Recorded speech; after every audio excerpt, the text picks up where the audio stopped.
आसाम का मुख्यमंत्री जिस प्रकार से वहाँ से कदेर रहा है घुसपैठ को, वो डस्टबिन का जैसे हमारे स्टेट में अभी आ रहा है। यहाँ से कदेरना वो हमारा ड्यूटी है और हम बिंग इंडिजिनियस इसमें हम लोग स्टैंड है। ये जो पहलगाम में जो हुआ था 26 लोग वहाँ में पूछ कर उसको मारा गया है। वो वीजा जो है टाइमिंग का होता है 15 दिन का 20 दिन का टूरिस्ट के लिए, लेकिन जब निकलता है तो उसका भी बारीकी से चेक किया जाता है।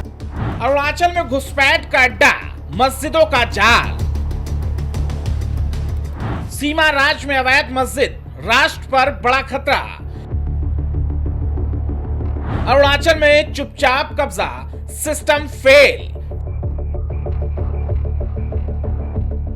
सरकारी जमीन पर मजहबी निर्माण, बड़ा षड्यंत्र।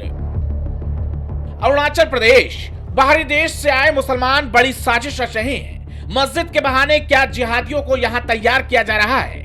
क्या पहलगाम जैसी साजिशों के लिए यहां फिदायीन बनाए जा रहे हैं? क्योंकि अरुणाचल जो देश का सीमावर्ती शांत और संवेदनशील राज्य है, लेकिन इसी शांत पहाड़ी में अब एक ऐसा मामला सामने आया है जिसने सुरक्षा, कानून और डेमोग्राफी तीनों पर गंभीर प्रश्न चिन्ह खड़े कर दिए हैं। आरोप है कि सरकारी जमीन पर कई मंजिला अवैध मस्जिद, उसमें तहखाने, सीक्रेट रूम और बंकर जैसी संरचनाओं के साथ खड़ी कर दी गई है।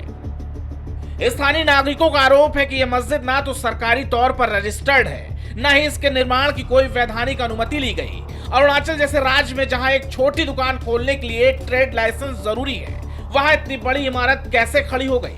यह सबसे बड़ा सवाल है। मस्जिद में मौजूद कई लोगों ने खुद स्वीकार किया कि ये वे असम से आए हैं। कोई 1994 से यहाँ बिजनेस कर रहा है, तो कोई हाल के 3-4 सालों में रोजगार के लिए पहुंचा। लेकिन स्थानीय संगठनों का कहना है कि समस्या रोजगार या व्यापार की नहीं, समस्या है अवैध निर्माण और अनाधिकृत बसावट की। कंसर्न जो सिटीजनशिप भी देखना है, हम सब समुदाय को लेकर यहाँ में किसी मुस्लिम को पर्टिकुलर बोल के नहीं है, हिंदू को पर्टिकुलर बोल के नहीं है, बस जो अवैध रूप से घुसपैठ होके रखा है हमारे स्टेट में। ये जो मस्जिद, मदरसा वगैरह बन रहा है और हमको रिप्लाई भी आया है कि यहाँ मदरसा नहीं है, मदरसा था उसको डिसमेंटल किया गया है। तो ये सब चीज़ जो हमारा एक जो है आप देख सकता है, हमारा जो एक है भूटान बॉर्डर से, एक है चाइना बॉर्डर से, एक है म्यांमार बॉर्डर से, तो यहाँ में हमारा जो बॉर्डर से भी बहुत इफेक्ट है। इसीलिए जितना भी घुसपैठ है, हमारा सेकुलर स्टेट है, इसको हम लोग डिफेंस करना, यहाँ से घुसपैठ को निकालना, यहाँ से कदेरना वो हमारा ड्यूटी है। स्थानीय लोगों का साफ कहना है कि अगर कोई कानूनी तरीके से रह रहा है, काम कर रहा है, तो हमें आपत्ति नहीं, लेकिन सरकारी जमीन पर बिना अनुमति मस्जिद, मदरसा या किसी भी धार्मिक ढांचे का निर्माण हम स्वीकार नहीं करेंगे। मस्जिद के अंदर मौजूद स्टाफ ने बताया कि जुम्मे के दिन यहां से 700 से 800 लोग नमाज पढ़ने आते हैं। सवाल ये कि इतनी बड़ी संख्या आती कहां से है और क्या प्रशासन को इसकी जानकारी है? सबसे चौंकाने वाला खुलासा तब हुआ जब टीम को सीक्रेट रूम और बंकर नुमा ढांचे दिखाई दिए।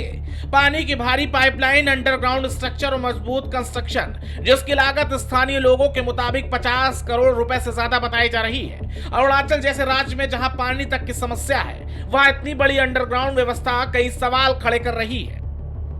बहरहाल अब सवालों से भागा नहीं जा सकता। सरकारी जमीन पर इतनी विशाल मस्जिद किसकी अनुमति से बनी? तहखाने और बंकर नुमा ढांचे क्यों तैयार किए गए? बाहर से आए लोगों की संख्या अचानक कैसे बढ़ी और क्या उनके दस्तावेजों की जांच हुई? क्या अरुणाचल जैसे संवेदनशील सीमावर्ती राज्य में डेमोग्राफी बदलने की कोशिश हो रही है? Desk report, prime TV.